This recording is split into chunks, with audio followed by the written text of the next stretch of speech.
Welcome to Eternal Harvest Decor. I am Brandy and today I'm going to be showing you how I installed this 60-foot gravity retaining wall system in my backyard. Now all that it's retaining is dirt. There is no weight from my house going onto this wall. Let me throw that in here really quickly. And secondly, this is totally something that you can absolutely do on your own. Let me show you how. Okay, before we get too far into this video, there are a couple things that I would like to clarify. Number one, I am not an engineer, I am not a contractor, I am simply a do-it-yourselfer who likes to save money by doing things herself. So you want to make sure that you check your local codes and make sure that the wall that you're going to build fits within those codes. Some places require a permit. In my area, a permit is not required unless the wall is above 4 feet. Mine is going to exactly 4 feet. Until it's backfilled, then it's shorter than 4 feet. So you want to make sure you check those. Also, you want to make sure that the space that you're putting this wall is appropriate for a gravity retaining wall, which is what this is. Next, you want to also make sure that your area is appropriate for the type of drainage that you're installing behind the wall. I live in a very dry climate. I did not install a drain pipe behind this wall, but if you're in a wetter climate, you might want to consider doing something like that to help with water runoff. Lastly, these are gravity retaining wall blocks. Each one of these blocks weighs about 80 pounds and they are meant to be installed without any mortar, without any glue. They are simply the weight of the block holding and the earth behind it holding it in place. There's a little lip on the back of the block that keeps it from moving forward, and it's that weight that keeps it sitting where it needs to be. So I did not use any mortar or any glue except for on this top row throughout this entire wall. Okay, so this is what I've been working on for a while now. We have this area in our yard that needs to be retained right under the deck there, where we have a whole bunch of dirt. When we moved into this home, there was so much slope that we're just trying to get everything leveled out so that we can make it an actual usable yard. We knew that we were going to put a retaining wall here eventually, so when the builder leveled everything in the back, he left us with this wall of dirt, and it's been sitting here for over a year without much runoff.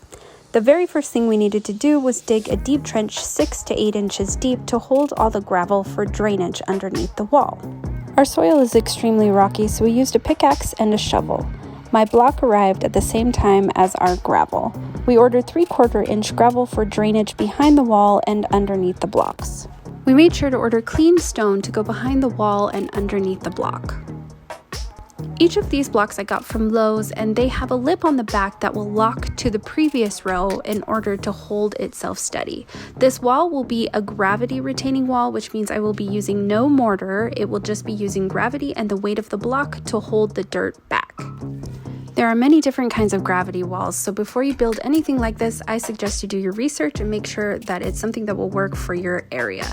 In my area, you do not need a permit if the wall is under 4 feet, which this will end up being exactly that, and you can use something called GeoGrid if you get above 4 feet. We are not going above 4 feet, so I didn't use any GeoGrid or fabric as I read that it wasn't necessary at this height, and so far we haven't had any problems whatsoever.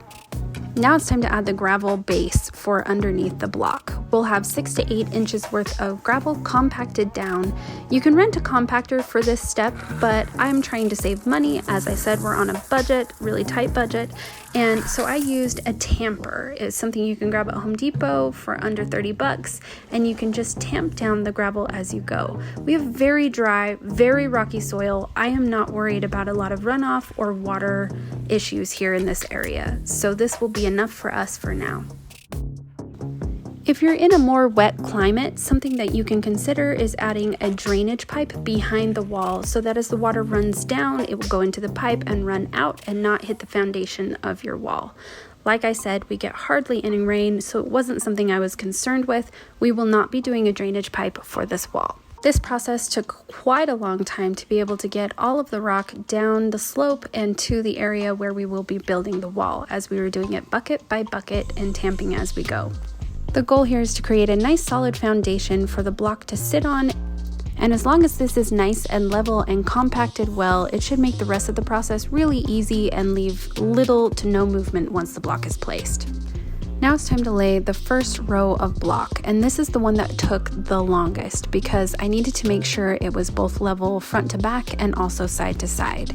This little torpedo level helped me to ensure both front to back and side to side were level, and then I had a 4-foot level as well that I used for across the row to make sure that they were all in line with each other. I did remove the lip on the bottom of all of the blocks that were on the first row. This enabled them to lay flat. Then the next row that was connecting would have a lip and it would go right up against that first row. I'm not gonna lie, this part was tedious and really exhausting. Each one of these blocks weighs about 80 pounds, but that ensures that this gravity wall is nice and strong and will stay in place.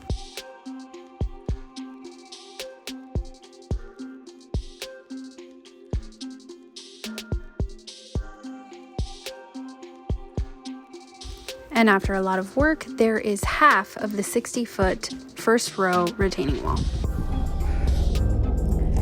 Made it to the end.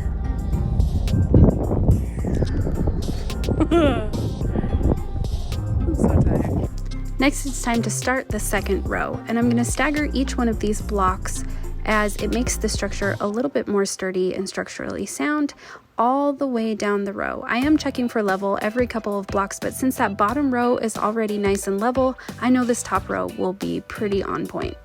And this is where the project really started to speed up.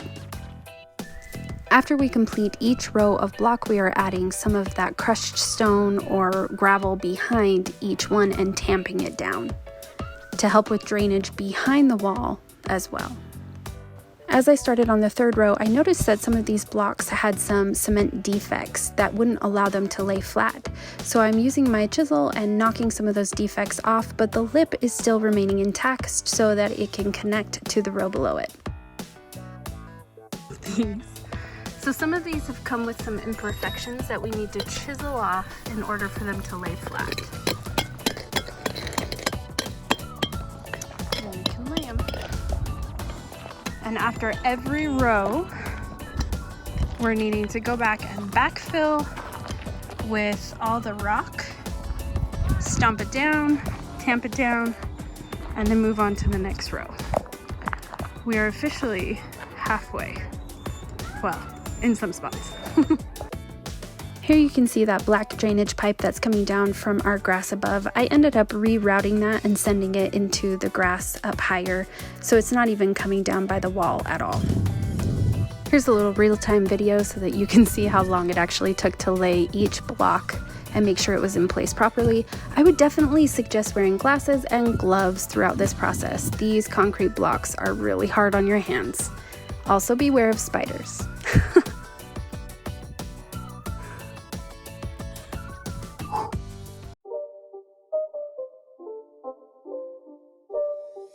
It's not a game, it's a rich thing.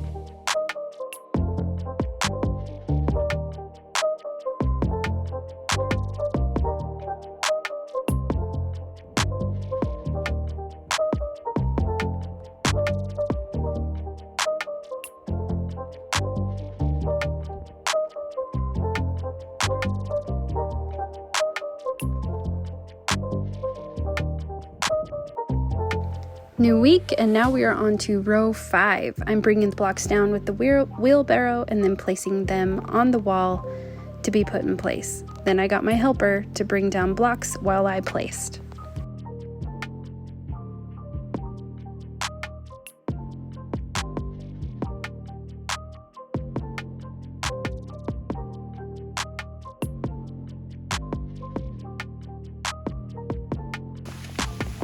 We did get a surprise rainstorm, which is rare in these parts, when we hit row 5, and so I wanted to take you down and show you exactly how these work.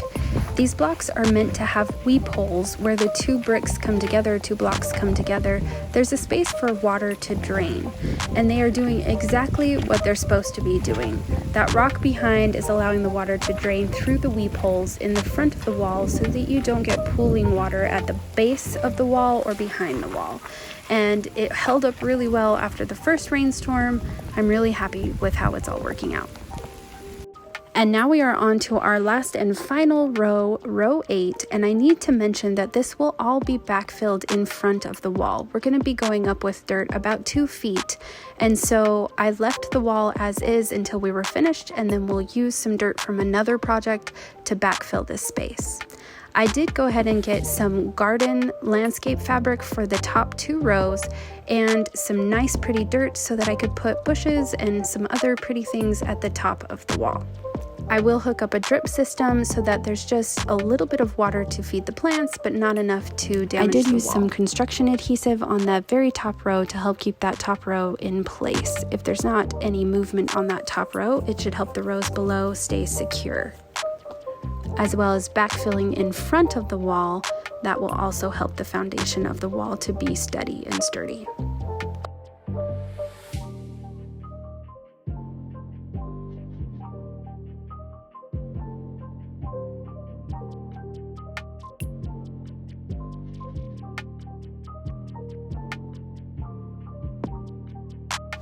And here it is, all finished and ready for backfill. I am so happy with the way this turned out. Now, obviously, we have a lot more projects coming in this back space. This was just the first one to get us moving, and the rest is to come, so stay tuned.